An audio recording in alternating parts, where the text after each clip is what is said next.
My wife's cancer journey was heartbreaking. Stage 4 glioblastoma, they said.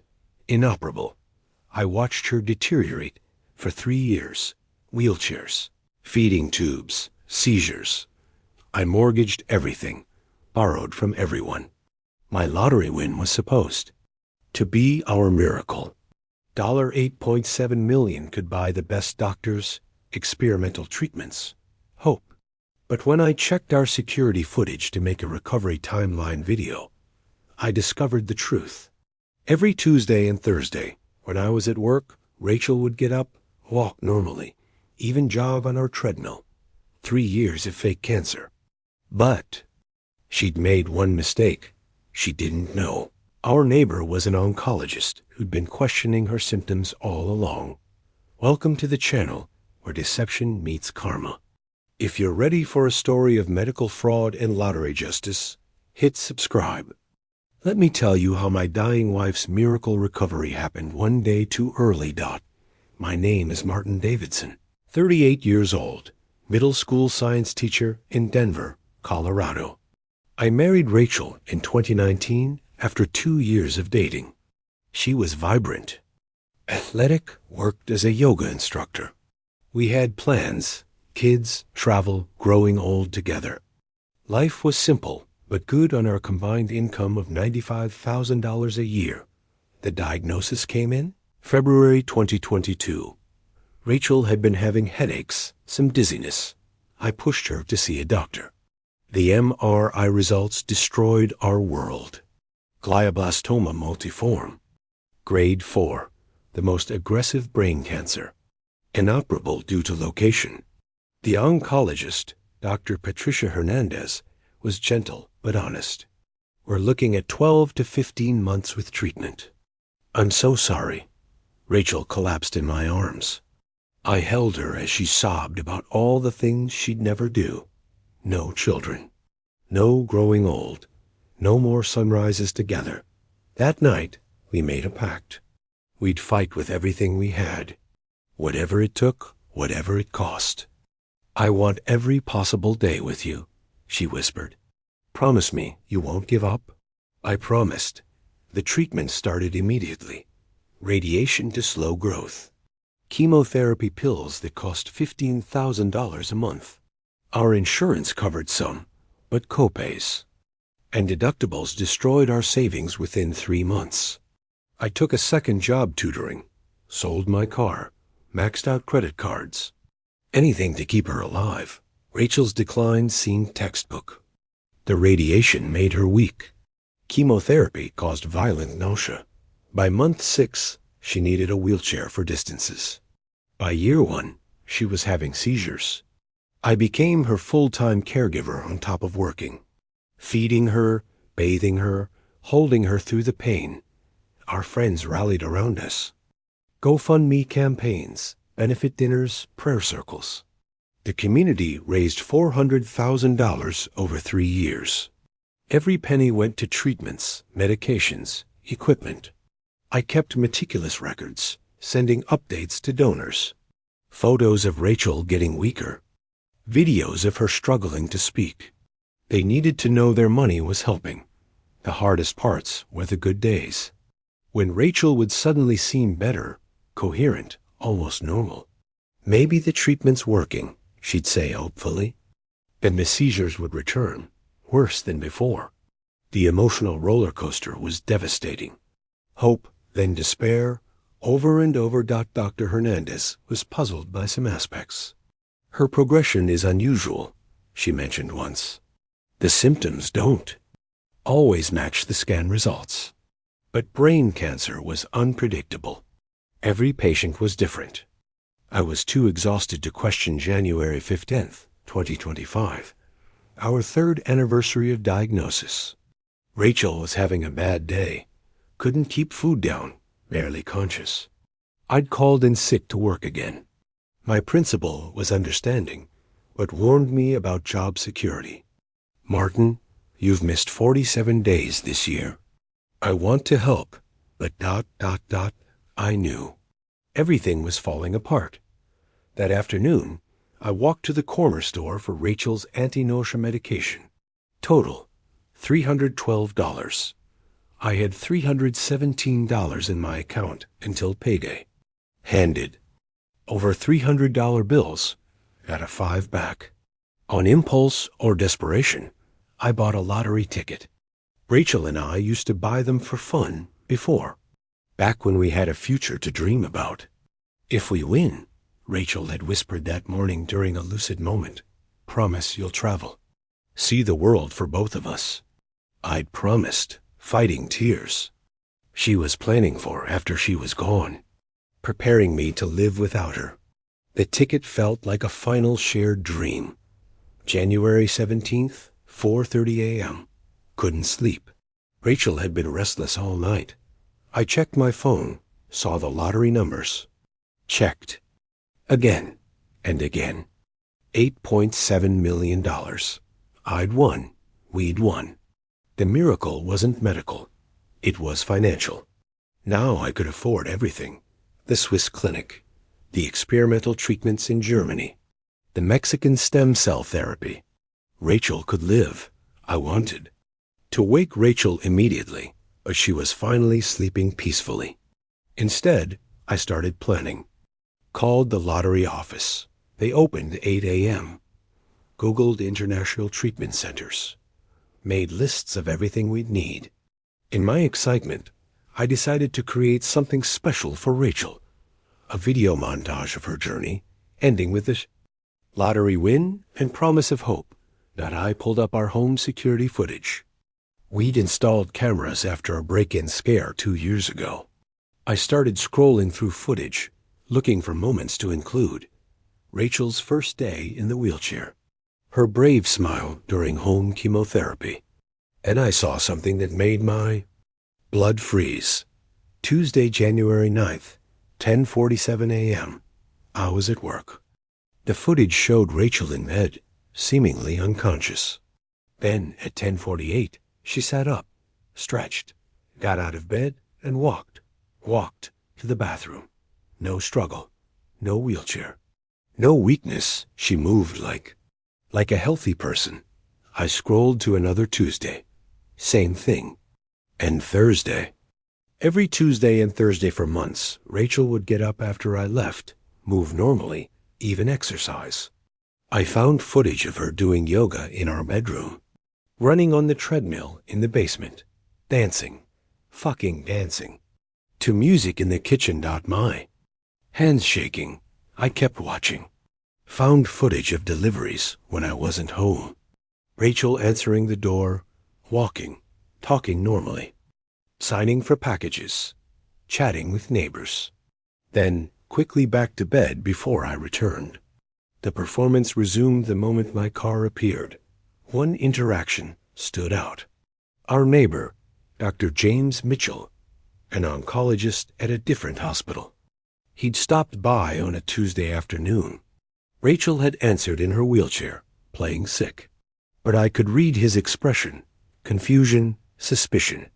They talked for 10 minutes. His face grew more skeptical with each passing moment. I needed to talk to James. It was 5 a.m., but I didn't care. Knocked on his door until he answered. Martin, what's wrong? Is Rachel? James, I need to ask you something. Have you ever suspected anything about Rachel's condition? His face told me everything. Come in, he said quietly. In his kitchen, over coffee, the truth emerged. Martin, I've been an oncologist for 20 years. Rachel's symptoms never made sense. Glioblastoma doesn't work that way. The intermittent nature, the specific timing of her declines, the type of seizures, I've suspected for over a year. Why didn't you say anything? I asked, devastated. James sighed. What could I say? Accuse your dying wife of faking cancer without access to her medical files? I'd sound like a monster. But Martin, I don't think Rachel has cancer. I don't think she ever did. I showed James the security footage. His expression went from concern to anger. This is medical fraud, criminal fraud. She's stolen hundreds of thousands from donors. But I needed more proof. James helped me think like an investigator. Get her medical records. Every scan, every test, every prescription. Something won't add up. I went home to find Rachel still sleeping, searched her things carefully, found her medications, took photos of every label, located her medical files, photographed every page. Then I found something odd. A second phone hidden in her purse. Password protected, but she'd used our anniversary date. Predictable. The phone revealed everything. Texts to someone named Kyle. He bought the seizure yesterday. Need more convincing symptoms? Running out of ideas? The GoFundMe hit $400,000. And from 3 days ago, almost time. Can't wait to start our real life together. Photos showed Rachel with Kyle. Recent photos. Her hair full, her face healthy, her body strong. They were at restaurants, hiking, at a cabin. All dated during times she was supposedly bedridden. The most recent thread discussed their plan. After the next crisis, Rachel would die while I was at work. Kyle would help her disappear. They'd live off the GoFundMe money in Costa Rica. Dr. Mitchell helped me understand the medical fraud. She needed a doctor to falsify records. Someone's been helping her. We studied every document. Then James spotted it. These MRI results, they're not from our machines. The serial numbers are wrong. These are fake scans, probably purchased online. Her prescriptions were real, but wrong. The chemotherapy pills were actually anti-nausea medication. Expensive, but harmless. The experimental drugs were vitamins and supplements. Someone with medical knowledge had helped her create a convincing, but fake treatment plan. But who? The answer came from her hidden phone. Dr. Patricia Hernandez, her oncologist, wasn't listed with any hospital in Colorado. The office address? A virtual office rental. The phone number? Went to Kyle, her doctor. Was her boyfriend playing a role? They'd created an entire fake medical practice to support the con. I wanted to confront her immediately. But James stopped me. You need law enforcement. This is massive fraud. And Martin... If she's willing to do this, he'll watch you suffer for 3 years. What else is she capable of? Then I remembered the lottery ticket. $8.7 million. Rachel didn't know yet, but when she found out, James saw my face. What? I told him about the win. His expression turned grave.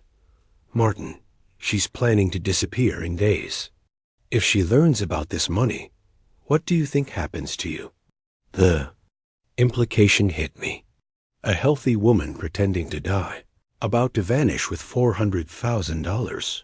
Suddenly, her grieving husband wins millions. Would I ever make it to claim that ticket? Or would I have an accident in my grief? A suicide, perhaps unable to cope with loss. She'd played a dying woman for 3 years. Playing a grieving widow would be easy. We called the FBI.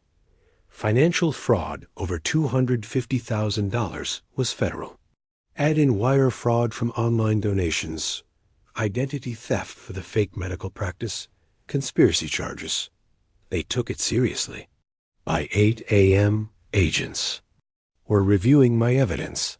By 10 a.m., they had a plan. Let her play it out, Agent Sarah Chun suggested. Get her confession on tape. We'll be ready when she makes her move.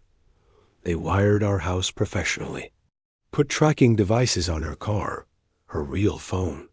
Assigned undercover agents to watch Kyle's apartment. The trap was set. January 18th.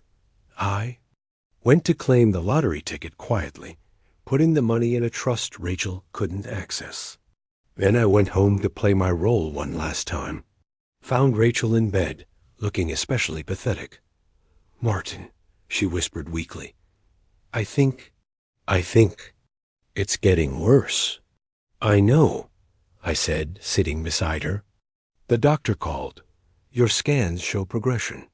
Her eyes lit up slightly. Excitement disguised as fear. Maybe. Maybe it's time to consider hospice? There it was, setting up her final exit. Whatever you think is best, I agreed. That night, she had her worst seizure yet. Thrashing, foaming, the full performance.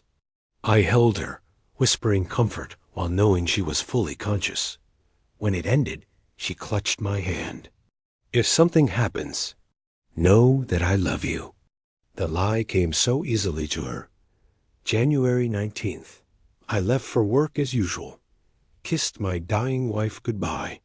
Hidden cameras caught everything that followed. Rachel waited exactly 10 minutes, then got up, showered, put on makeup. Kyle arrived at 9 a.m. They embraced passionately in my bedroom, in our bed, where I'd held her through countless fake seizures. Tomorrow's the day, she told him. Martin leaves at 7:30. By 8, I'll be dead. You'll help me to the car, drive to the cabin.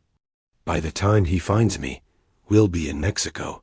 They spent the morning packing her things, celebrating their success. Then Kyle said something that changed everything. "Oh, I saw Davidson bought a lottery ticket yesterday," Kyle mentioned casually. "Saw him at the store. Poor bastard. Still hoping for miracles." Rachel laughed. "He told me about it. Said if we won, he'd take me to Switzerland for treatment. So sweet. So stupid." Then Kyle pulled up his phone. "Holy shit, Rachel." He showed her the winning numbers. Her face transformed. He won? He fucking won $8 million? The mask dropped completely. No more weak cancer patient. Just a woman realizing she'd almost walked away from a fortune. Change of plans, she said coldly. "I can't die now. I need to get that money first."